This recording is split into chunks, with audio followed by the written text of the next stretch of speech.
Good morning. मैं doctor सरिता Kumawat, home science की associate professor, आपको टेक्सटाइल एंड लॉन्ड्री सब्जेक्ट यानी वस्त्र विज्ञान और धुलाई कला विषय पढ़ा रही हूँ। और इस विषय के सिलेबस के अनुसार हमारे दूसरा चैप्टर इन दिनों चल रहा है और दूसरे चैप्टर में रेशों का वर्गीकरण के अंदर हम कृत्रिम तंतु के बारे में पढ़ रहे हैं। कृत्रिम तंतु में सेल्यूलोज फाइबर्स, रेयॉन और नायलॉन, रेयॉन और एसीटेट कंप्लीट हो गया और दूसरा कृत्रिम तंतु हमने शुरू किया था। और कृत्रिम तंतु में हमने नायलॉन के बारे में पिछले लेक्चर में भी पढ़ा था और आज भी नायलॉन की विशेषताएं, पिछली बार नायलॉन कैसे बनता है और नायलॉन के प्रकार पढ़े थे।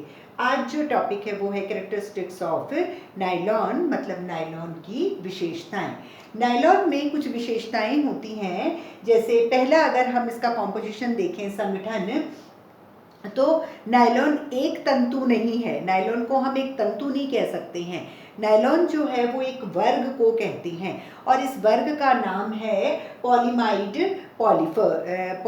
पॉलीमर्स।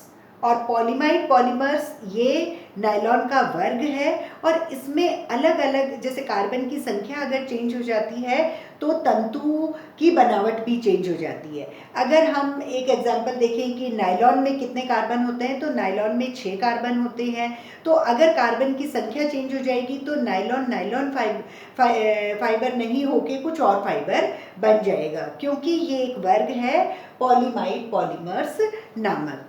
उसके बाद में दूसरा इसकी विशेषताएं हैं अनुवीक्षणीय संरचना। अगर हम देखें माइक्रोस्कोपिक अपीयरेंस, तो माइक्रोस्कोप में हम देखते हैं कि ये एक बहुत ही कोमल, पारदर्शी और गोल किस्म का तंतु होता है, जिसमें कि इन तंतुओं के बीच में हवा का कोई भी स्थान नहीं होता है।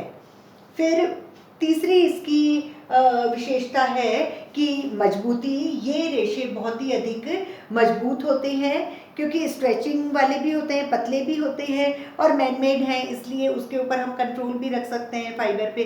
तो ये बहुत मजबूत होते हैं और पतले भी होते हैं, इसीलिए इनसे अंदर पहने जाने वाले वस्त्र, अंडरगारमेंट्स बनाए जाते हैं। और ये इतने मजबूत होते हैं कि ये कभी भी नहीं फटते। कभी कभी इसकी सिलाई उधड़ जाती है तो हम फेंक देते हैं, कभी कभी इन पे बहुत ज़्यादा रोएं आ जाते हैं घिस घिस के, तो हम फेंक सकते हैं, या फिर कई बार कलर उड़ जाता है, रंग उड़ जाता है, तो हम इनको फेंकते हैं।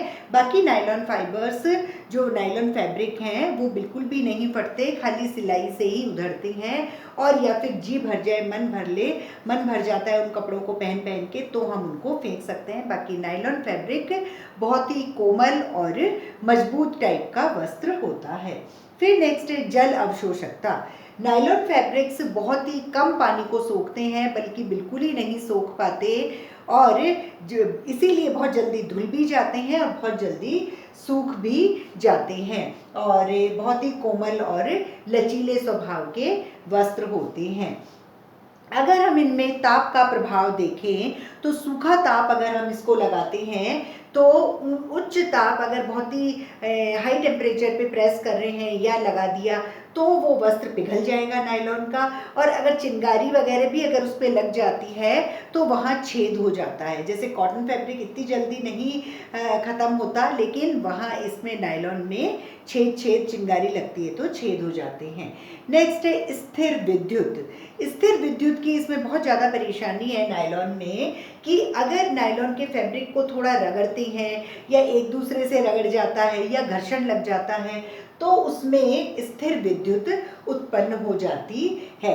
और वैसे ये ऊनी रेशे और कोई भी सुचालक रेशा कोई भी जो होता है, उससे भी अगर ये अड़ जाते हैं, चिपक जाते हैं, तब भी उनमें बिजली जैसा झटका लगता है, और इसीलिए इनको पहनने में भी थोड़ी दिक्कत होती है।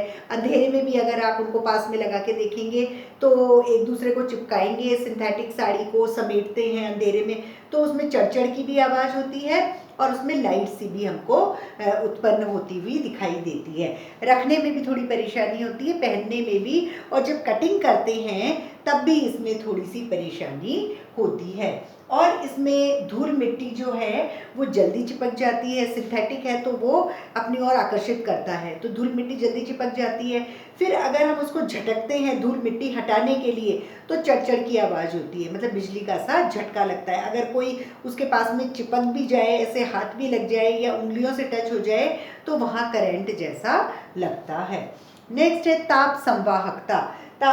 ये जो नायलॉन के फैब्रिक होते हैं, नायलॉन का जो तंतु होता है वो कुचालक होता है, और कुचालक होने से शरीर से गर्मी को नहीं निकलने देता, तो मतलब गर्म ही रहता है वो। और कई बार फिर ये आरामदायक भी नहीं लगता है, क्योंकि उसमें पसीना जो आ रहा है तो वो एब्जॉर्ब भी नहीं होता और वो काटने को दौड़ता है शरीर को। नेक्स्ट है धुलाई। क्योंकि ये नमी को बहुत ही कम अवशोषित करता है तो जल्दी से धुल जाता है और जल्दी से सूख भी जाता है। नेक्स्ट है रंग। इस पर रंग जल्दी चढ़ते हैं क्योंकि जो प्रोटीन फाइबर होते हैं, सिल्क और ऊन, उन्हीं के जैसा इसका रासायनिक रूप होता है, इसलिए इस पे रंग बहुत अच्छे तरीके से चढ़ते हैं। नेक्स्ट है अम्ल का प्रभाव। अगर हम नायलॉन पर तनु अम्ल से कोई क्रिया कराते हैं तो तनु अम्ल तो इतना कोई इफेक्ट नहीं डालता, लेकिन सांद्र अम्ल इसको खराब कर सकता है, रेशे की प्रकृति को नष्ट कर सकता है। उसी प्रकार अगर हम क्षार का प्रभाव देखें तो क्षार में भी तनु क्षार जो है, जो डेल्यूट एल्कली हैं वो इन पर इफेक्ट नहीं डालते हैं, हानिकारक इफेक्ट नहीं डालते हैं, हानिकारक प्रभाव नहीं डालते हैं। लेकिन अगर सांद्र में क्षार होएगा, कॉन्सेंट्रेटेड एल्कली अगर हम बार बार इस पर यूज़ करेंगे तो इसकी बनावट पर और रंग पर इफेक्ट हो सकता है। तो अभी जो हमने पढ़ा वो है कृत्रिम तंतु, और कृत्रिम तंतु के अंदर जो हम पढ़ रहे हैं वो है ताप सुनम्य तंतु, थर्मोप्लास्टिक फाइबर्स, और थर्मोप्लास्टिक फाइबर में नायलॉन के बारे में पढ़ रहे हैं। तो नायलॉन की ये कुछ विशेषताएं होती है कि नायलॉन जो है वो एक तंतु नहीं बल्कि पॉलीमाइड पॉलीमर्स नामक एक वर्ग होता है, जिसमें कार्बन के नंबर्स चेंज होते ही उसकी बनावट और उसमें चेंज आ जाता है। ये बहुत ही अधिक मजबूत होते हैं, इसीलिए इनके अंडरगारमेंट्स वगैरह बनाए जाते हैं, सॉफ्ट होते हैं। अगर हम इनको माइक्रोस्कोप में देखें तो ये बहुत ही गोल गोल आकृति के, गोल रचना होती है, कोमल होते हैं और पारदर्शी होते हैं। इनमें हवा के लिए कोई स्थान नहीं होता। ये बहुत ही कम पानी को एब्जॉर्ब करते हैं, इसलिए बहुत ही इजीली धुल जाते हैं, सूख जाते हैं, बहुत कोमल और लचीले होते हैं। अगर हाई टेम्परेचर पर प्रेस करें तो ये पिघल जाते हैं, और अगर थोड़ी भी चिनकारी गिरती है इन पर तो छेद हो जाते हैं। और नायलॉन में सबसे बड़ी प्रॉब्लम है कि इसमें स्थिर विद्युत उत्पन्न हो जाती है। अगर एक दूसरे से रगड़ देते हैं या समेट रहे हैं या घर्षण लग जाता है सिंथेटिक में एक दूसरे से तब भी, या फिर कोई ऊनी कपड़े से या सुचालक कपड़े से अगर वो अड़ गया तो उसमें बिजली सी उत्पन्न हो जाती है। इसलिए इसको रखने में, पहनने में और काटने में, अगर इसकी कटिंग कर रहे हैं सिलने के लिए तो भी बहुत परेशानी होती है।